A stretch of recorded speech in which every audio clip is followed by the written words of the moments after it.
இது தவறான விஷயம். கண்டிப்பா. இப்போ நீங்க உங்க அம்மா அப்பாவை மாத்தினேன்னு சொன்னீங்க, அது என்னுடைய கல்வியால தான் நான் மாத்தினேன் அப்படின்ட்டு நீங்க சொல்லும் போது எனக்கு அப்படி உடம்புமே சிலுக்குது.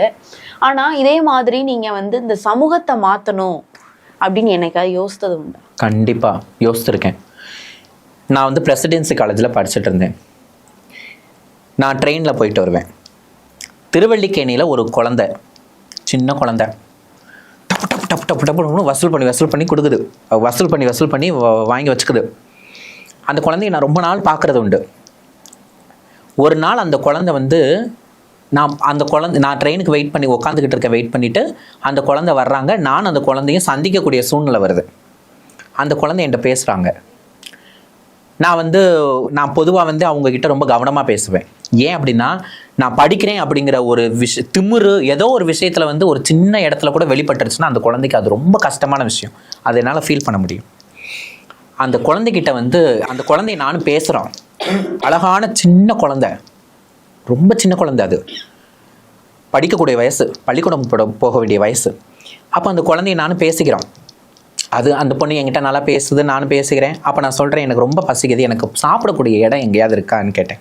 அந்த ஏரியா சைடு நான் போனதில்லை, நான் இந்த சைடு வரவே.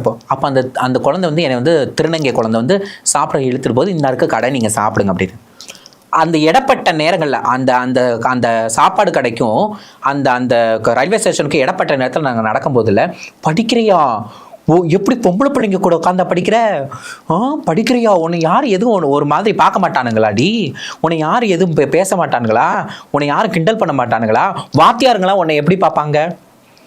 அந்த அந்த அந்த எதிர்பார்ப்பு பாருங்களேன், என்னை ஒரு மாதிரி ரொம்ப வலிச்சிச்சு. அந்த எதிர்பார்ப்பு ஒரு மாதிரி என்னை ஏதாவது பண்ணணும்னு சொல்லி அப்போ எனக்கு தோணுச்சு. எனக்கு அன்னைக்கு முழுக்க அதே சிந்தனை தான். அந்த குழந்தை என்கிட்ட ஒரு பொய் சொல்லுச்சு. நானும் படிக்கிறேன். எங்கே படிக்கிறேன்? எனக்கு தெரியும் அந்த குழந்தை படிக்கலன்னு.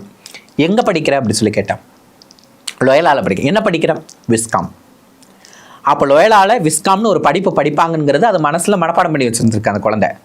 என்கிட்ட சொல்லுது. நான் பொய் சொல்லாதன்னு சொல்லவும் இல்லை, எதுவுமே பண்ணல.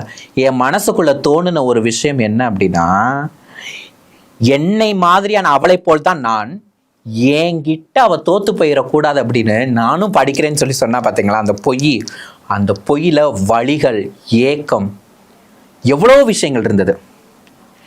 எனக்கு அதை பார்த்ததும் அதை கேட்டதும் எனக்கு ரொம்ப, அந்த குழந்தைய பார்த்ததும் சரி, அந்த குழந்தை பேசின வார்த்தைகள் சரி, என்னை ரொம்ப ஏதாவது ஒன்று பண்ணணும்னு சொல்லி தோணுச்சு.